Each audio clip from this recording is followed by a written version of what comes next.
Channel subscribe करा, smart बना, नोटिफिकेशनसाठी bell आयकॉनवर क्लिक करा.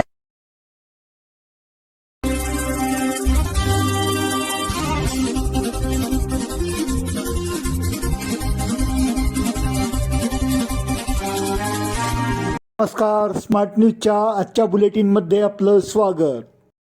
नववर्षात मिळणार स्लीपर कोच वंदे भारतची भेट. वंदे भारत स्लीपर कोच सेवा लवकरच सुरू करण्यात येणार आहे. भारतीय रेल्वेने जानेवारी 2026मध्ये पहिली वंदे भारत स्लीपर ट्रेन सुरू करण्याची शक्यता व्यक्त केली आहे, ज्यामध्ये AC first class, AC 2 tier आणि AC 3 टियर डब्यांचा समावेश असेल आणि लांब पल्ल्याच्या प्रवासासाठी सुविधा उपलब्ध होईल, ज्यामुळे प्रवाशांचा अनुभव अधिक आरामदायी होईल. केंद्रीय रेल्वे मंत्री वैष्णव यांनी जानेवारी 2026मध्ये पंतप्रधानांच्या हस्ते ही सेवा सुरू करण्याची घोषणा केली आहे. शयनयान वंदे भारतची बांधणी बेंगळूर स्थित BHEL टिटागड येथील कारखान्यात सुरू आहे. सध्याच्या रेल्वे गाड्यांच्या तुलनेत नव्या वंदे भारतची उंची थोडी अधिक असणार आहे. डब्यांची रचना हवेचा अवरोध करणारी असणार आहे. सामान्यपणे शयनयान श्रेणीचा डबा बनवण्यास 10 ते 11 कोटी रुपयांचा खर्च येतो. वंदे भारत ही भारतीय बनावटीची असल्याने यासाठी 8 ते 9 कोटी रुपयांचा खर्च अपेक्षित आहे. शयनयान वंदे भारत साधारण 16 डब्यांची असणार आहे. यामध्ये दिनांक 18 ते 19 या तारखेच्या दरम्यान ही सेवा सुरू करण्याची योजना रेल्वे मंत्रालयाने आखली आहे. त्यामुळे आता प्रवाशांना या रेल्वे सेवेचे वेध लागले आहे. हिंडलगा कारागृहातून 5 मोबाईल आणि 4 सिम कार्ड जप्त. बेळगावच्या हिंडलगा मध्यवर्ती कारागृहात कैद्यांकडे अचानक करण्यात आलेल्या तपासणीमध्ये बेकायदेशीररित्या ठेवलेले 5 मोबाईल, 4 सिम कार्ड आणि इतर साहित्य जप्त करण्यात आले आहे. प्रतिबंधित साहित्य जप्त करण्यात आल्यामुळे एकच खळबळ उडाली आहे. कारागृह प्रशासन आणि पोलीस अधिकाऱ्यांच्या संयुक्त पथकाने ही कार्यवाही केली. दरम्यान या प्रकरणी बेळगाव ग्रामीण पोलिसात फिर्याद देण्यात आली आहे. त्यानुसार अनोळखी कैद्याविरोधात गुन्हा दाखल झाला आहे. कारागृहातील काही कक्षांमध्ये झडती घेण्यात आली. तपासणी दरम्यान mobile phone, SIM card, charger तसेच संपर्कासाठी वापरले जाणारे अन्य साहित्य आढळून आले. हे साहित्य कारागृहात कसे आले याची तपासणी केली असता CCTVच्या माध्यमामध्ये एका व्यक्तीने कारागृहाच्या बाहेरील बाजूने सदर सामग्री फेकल्याचे आढळून आले आहे.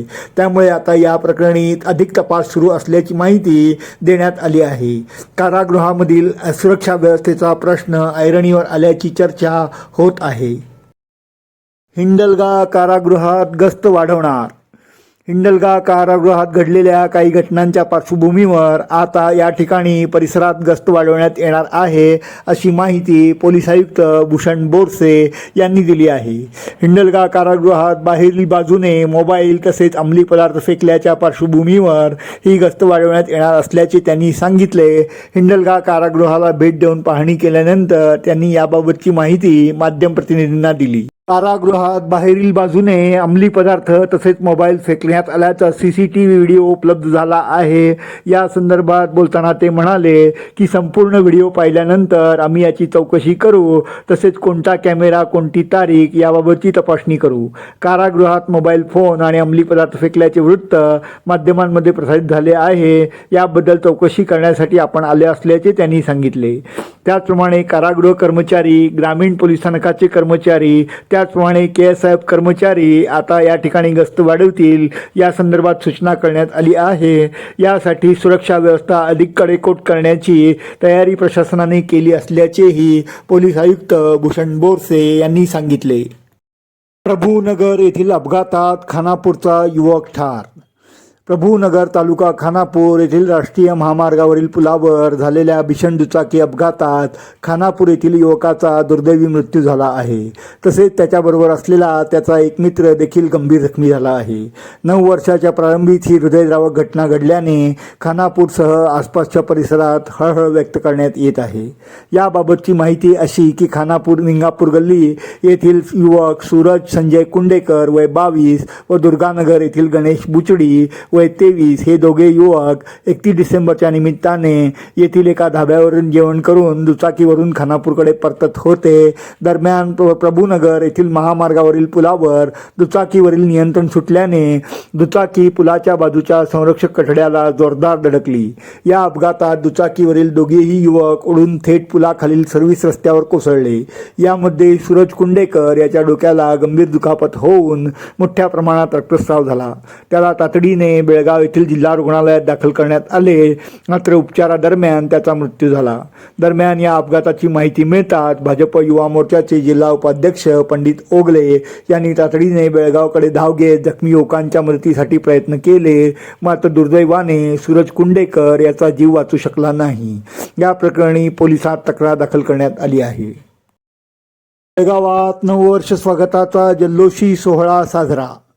नवी दिशा, नवी आशा, नवीन संकल्पासह बेळगावकरांनी सरत्या वर्षाला निरोप देत 2026 या नवीन वर्षाचे जल्लोषात स्वागत केले.